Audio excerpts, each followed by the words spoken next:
Hello and welcome to In the Kitchen with Mary Mac. Today's podcast, we are going to look through my cookbook collection, or as I call it, my horror cookbook collection. I've been collecting cookbooks for a long time, and I have an odd way that I like to collect them. I like to get cookbooks that are like community cookbooks is one thing that I like, but my particular favorite is cookbooks that come with appliances, like antique cookbooks that come with appliances. So I have a kind of nice collection of these little pamphlet style cookbooks and regular cookbooks that came with like electric skillets, pressure canners, ones from a refrigerator that is kind of hysterical, that sort of thing. And then I have a few promotional cookbooks, product cookbooks, that sort of thing that, like from one of them is from a company that makes all kinds of knives and stuff like that.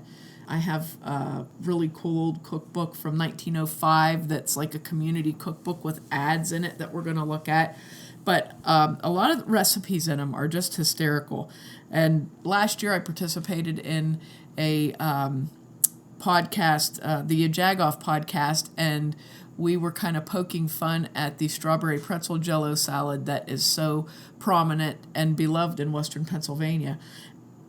People make fun of that like it's, I don't know. I don't even know why they would make fun of it. It's a good thing, the strawberry pretzel jello salad, and people bring it to all kinds of picnics and people enjoy eating it. I don't know why it's made fun of other than because it's the idea of making something with jello. But if you look at these old cookbooks, jello was such a popular thing, I think, really because it stretched people's food dollars, I guess would be the way to say it. But you could the jello dessert recipes are fine, but it's the jello entrees that are scary. And salads, yeah. Yes. And I mean, and even like people kind of make fun of jello desserts now, but yet jello shots are real popular. Like nobody's going to make fun of a jello shot. But, but it's one of those kind of things like you don't think about that, but in earlier decades, especially in the 20s and 30s, Jell-O was used to really stretch people's budget because you could take a little box of Jell-O that probably cost maybe 4 or 5 cents at that time and chop up some vegetables in it and chill it in a little bowl and make it look like a fancy thing, if you had nothing.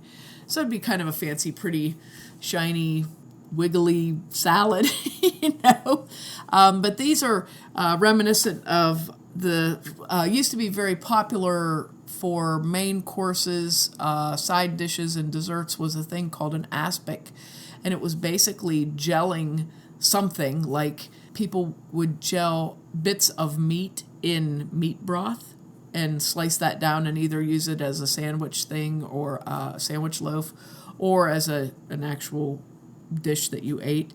Tomato aspic was a popular thing, and it was kind of like tomato juice that was gelled, and you could slice it and serve it as a sort of a side dish in a salad. And again, it was just a way to stretch your meal budget or the food that you had and do something with it that might be a little bit more pleasing than the normal, I suppose. And Jell-O was those things have always been popular. Jell-Os have always been popular.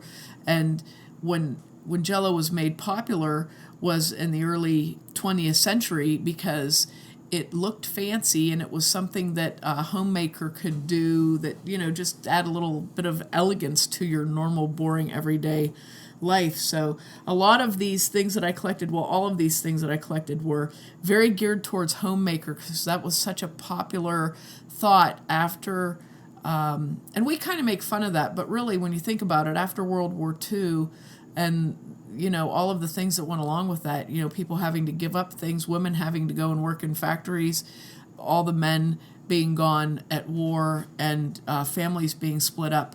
When things sort of normalized after the war, people wanted to be in a family and take care of things and, have this typical what we think of as the 1950s family setting. So homemaking went along with that. It was sort of, you look at it as a job. If you look at homemaking as a job, what it basically is you're taking money and spreading it as thinly as you possibly can. You're being very frugal at the grocery store. You're probably gardening. You're probably going out and picking berries, kind of foraging.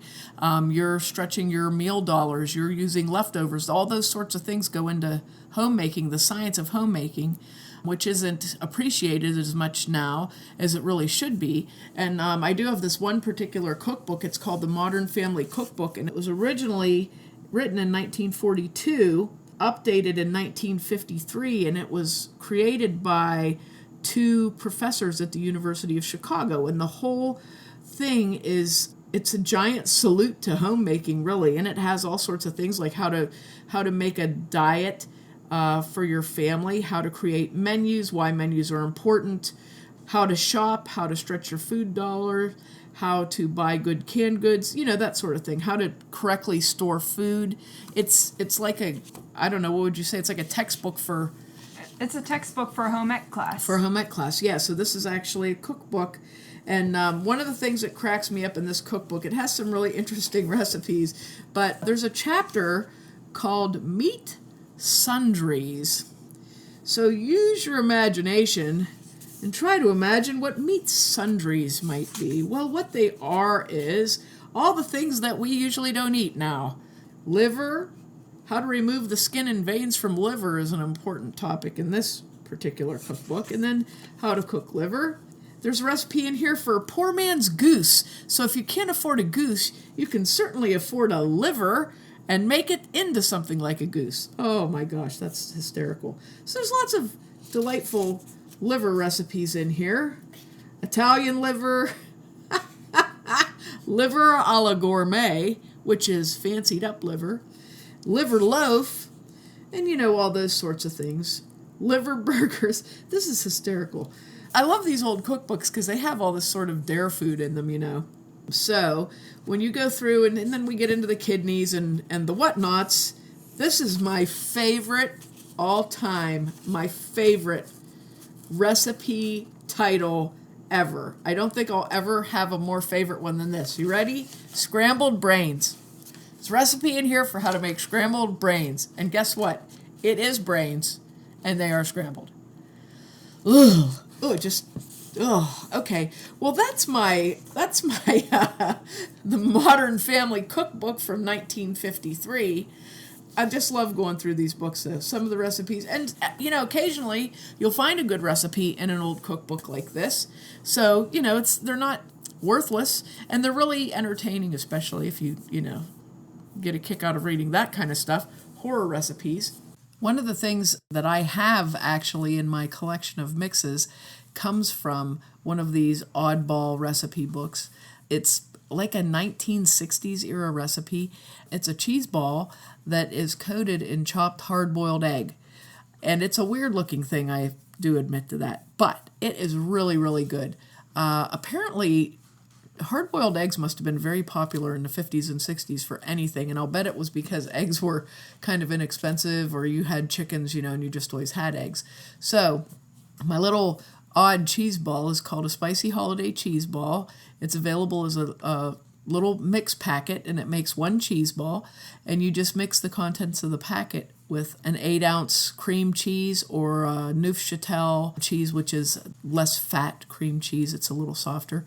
And you mix the ingredients with that and a tablespoon of Miracle Whip or mayonnaise. Mix that up together, and then you boil 1 or 2 eggs and chop them up and roll your cream cheese mixture in those eggs, and then let it chill in the refrigerator for a little while, and serve to your amazed family and friends who see this little ball of chopped up egg and go, "Oh my gosh, what is that?" And you say, "Oh, you're going to try it. You're going to love it." And they will, because, my family can wipe out one of these cheese balls in about 10, 15 minutes. Well, we did, was it for Christmas? We made a cheese log. Yeah, we made a cheese log for a Yule log party. And everybody liked it. So I guess that's what my interest in these old cookbooks, because every once in a while you find a really cool old recipe like that in there, and it's kind of weird, and you try it and it's actually good. So if you get a chance to pick up some of my cheese ball mix from Standing Chimney or one of the farm markets we go to, make sure you give it a try, or you can get it on our website. It's available to purchase there. So you might want to check that out. I have one it doesn't have a cover on it anymore. It's really old. It's so old, in fact, that whoever's cookbook it was actually sewed part of it together with thread. It's really old, and it appears to be from 1905. And what it is, it's a community cookbook, which is, like I said, one of the things I like to collect. So this is a 1905 cookbook from Clearfield, Iowa. And I don't know how I ended up with it. That's what we were talking about before we started. I don't know where it came from. I probably picked it up in somebody's old collection of cookbooks, because I do that if I go to a yard sale or something. Or, this had to have come from something like that, because it's in such bad condition it couldn't have come from anywhere else. But this thing is fabulous. It's like I said, it's from 1905. There's ads in it from all these little businesses in the community. So it's full of recipes that aren't written like a recipe. They're just a paragraph. And it says, put all these things together and then do this, kind of. It's not, they're not like we would find recipes today. Does it have like any measurements? No, but they assumed that people knew how to cook, I guess, and people, had some sense back then and could figure things out. So the ad on the front of this is for the Clearfield Farmers State Bank, and its assets exceed $250,000. So this is the place you want to put your money, folks. Oh my gosh. We thank you for past favors. We solicit your business now. That's a part of their ad. There's an ad in here for Dr. Price's cream baking powder made from grapes. I didn't know baking powder was, I don't know what it's made from, but grapes was not a thing that popped into my mind when I think of what baking powder is made from. We looked it up, and it was something like baking soda, cream of tartar, and something else. Yeah, so grapes was not one of the things. Maybe cream of tartar is made from grapes. I have no idea. But this says, 50 years the standard for quality. No alum, ammonia, or other adulterant. Wholesome and nutritious, except no substitute. And this is from the Price Baking Powder Company of Chicago. So there's some recipes in here. There's a recipe for an Irish stew that's given by an Irishman. So that's kind of interesting. This is the typical recipe. This is a recipe for noodle soup, okay? I tried to make noodles one time, and they cemented themselves to my table, and I had to get a scraper, like you remove wallpaper with, to get them off my table. I literally had to scrape them off the table. So I have never made noodles again. But here's a recipe for noodle soup. Wet with the yolks of 4 eggs, as much sifted flour as will make them into a firm paste. Roll it out very thin and cut into bands of about 2 inches in width. Dust with flour and place 4 of them, one upon the other.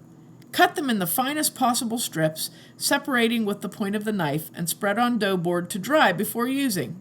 Drop them gradually into boiling soup, and in 5 minutes they will be done. Okay, so this is how you make noodle soup. They give you very lax instructions for making the noodles, and they have you drop them into hot soup, what's the soup? So this woman assumes that you know all that and how to make noodles. This is just a really neat book. This is one of the ads in it. Many a cook blunders along trying to do fine cooking with rusty pans and kettles. The cheapest and most satisfactory way is to come and get some of our good quality tinware, graniteware, and enamelware. Hartman Brothers. There's dentist ads in here, hotels, all sorts of things. There's a really good ad in here for a doctor. This is for Dr. L.U. Singer, M.D. Been here since the birth of Clearfield. Makes every disease a specialty. Call and get your stomachs cured when you eat all the concoctions in this book. It's beautiful. Oh, my goodness. Pretty neat book. And this has like a lot of ads for all through the town. I mean, it's really kind of neat. And the recipes are they're just fantastic. There's also some household tips in the back under a section called Facts Worth Knowing. So here's some facts that are worth knowing. How to sugar cure meat. Don't kill your meat later than the middle of January to ensure safety from flies. And don't kill too heavy of hogs. About 200 pounds is best.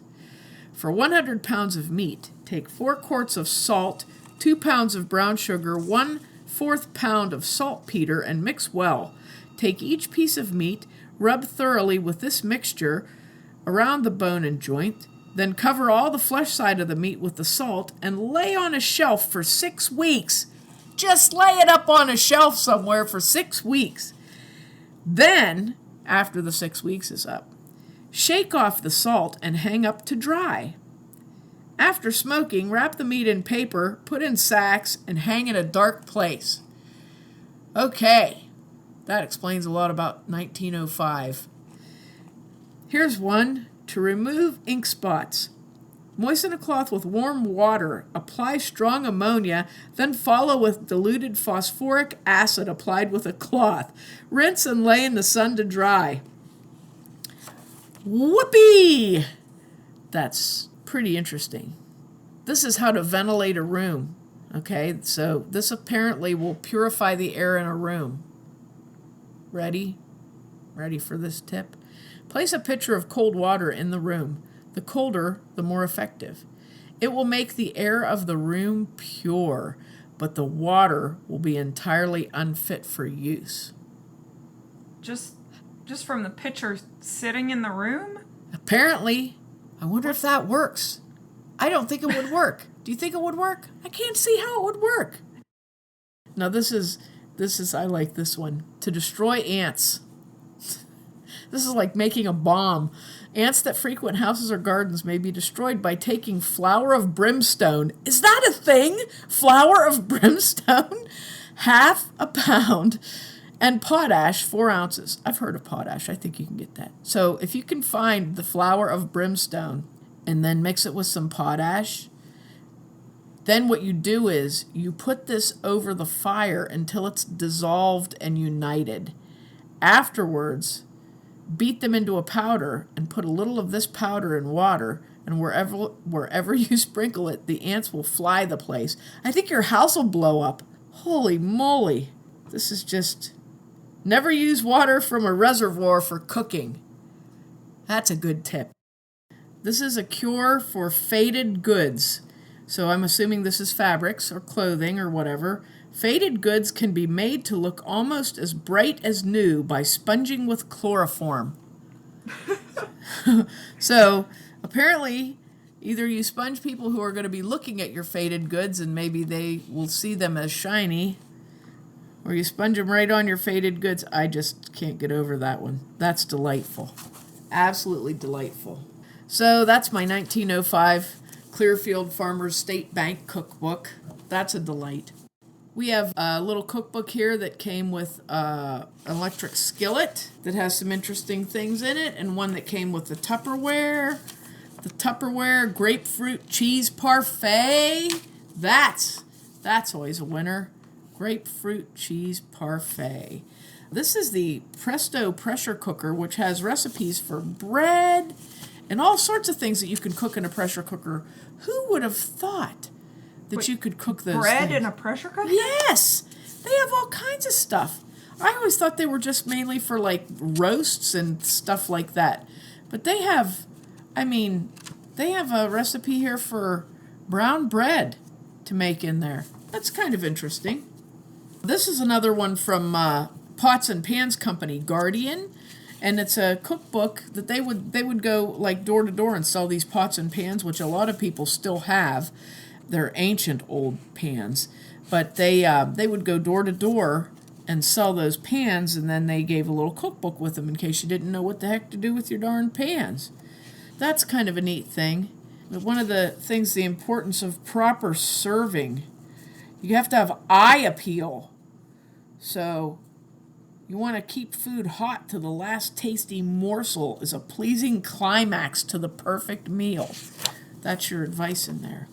And it's kind of neat. They have their pans pictured in here. They're beautiful, shiny pans. And you can order things out of this book, like if a handle breaks off. They tell you how to make coffee with their coffee pot. They show this beautiful stove with their beautiful food. It's just fabulous. You can even make a salad by making flowers out of tomatoes and using it to garnish a delicious delicious salad. Ooh, look, baked liver rolls. That's delightful. How to enjoy your new blender. That's an old one. So you can get your blender out and blend solids in it, it says. These little time-saving, you can make egg salad in your blender. There's a recipe for it in there. That's delightful. Another Presto skillet book. I love these. I just love these. Because Presto made, we actually have Presto coffee pot, and I remember when I was a child having the Presto iron. This is a recipe for the Hot Point electric range that tells you how to use your oven, your beautiful new oven that you just bought, and prepare all these delicious things that are pictured on the cover. Just fabulous, absolutely fabulous. Lots of really cool recipes in there. Then, my all-time favorite, the Foodarama Party Book. The Foodarama Party Book is a hardcover book that came with the Foodarama refrigerator. This book has great pictures in it. This is from 1959, and all the recipes that are in there for anything cold tell you to put it together and put it in your Foodarama, whatever, your Foodarama freezer compartment, your Foodarama whatever. But there's all sorts of delightful tea sandwiches you can make. Lovely Jell-O salads in this book. I'll have to put some pictures up there. Salami cornucopias for parties.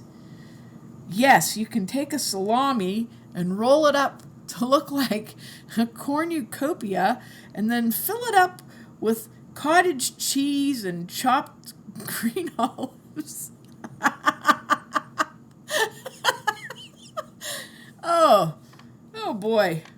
I hope I never get invited to that party. Here's the one I was looking for. This is the salad.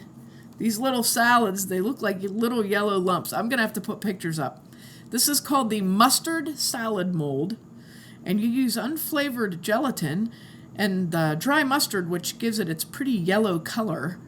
And then you add 3 eggs slightly beaten, celery, green peas, pimento, watercress or other salad greens, and you mold this baby, and it kind of looks like, I don't even know how to describe what that looks like. It's a yellow blob with red and green. It looks kind of like a hotel omelet free breakfast gone wrong. Yes, that's what it looks like, those fake omelets, or fomlets as we call them. So that's the Foodarama book. I have 2 other ones I'm going to throw in here for just for fun. Hawaii Cooks with Spam is a fabulous cookbook, but there's one thing in here that makes this cookbook so much better than all other cookbooks. Now these are recipes from Hawaii, so a lot of them are, most of them are Asian themed recipes, and there's a recipe in here for something you may possibly have heard of. Where the heck is it? Well, actually, there's a lot of Japanese themed recipes. Tempura with Spam. Okay, this is the best recipe out of the Hawaii Cooks with Spam cookbook. Uramaki Spam Sushi. Okay, so this is sushi that is made with Spam. Instead of fish or in addition to? Oh, no. Instead of fish. So, there is flying fish roe on the outside of this, but the fish, part of the sushi roll, like the spring rolls or the California rolls, the fish part has been replaced with Spam. So, yes, that's a delightful recipe. That's a keeper there. Yeah, there's some beauties. I'll close with the Fine Art of Garnishing cookbook. There are some beautiful pictures in that book. The note on the front says, from radish roses to watermelon whales. They actually have a Viking ship made out of a watermelon on the front cover of this book. So I'll definitely have to share a photo of that. But this book shows you how to use carving tools that came with it.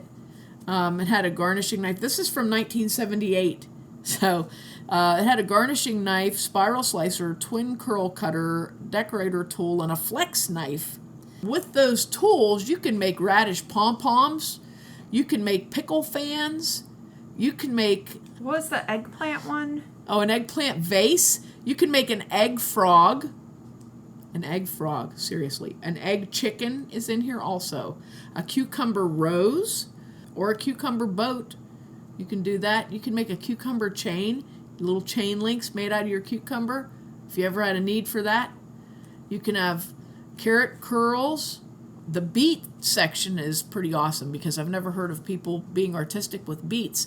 But these beets were turned into a candy cane. I'm not exactly sure how, even looking at the picture. There's beet spirals, beet asters, beet roses. Oh, it's amazing. Apple birds. There's actually a page here called Do's and Don'ts, and I would say, don't do this.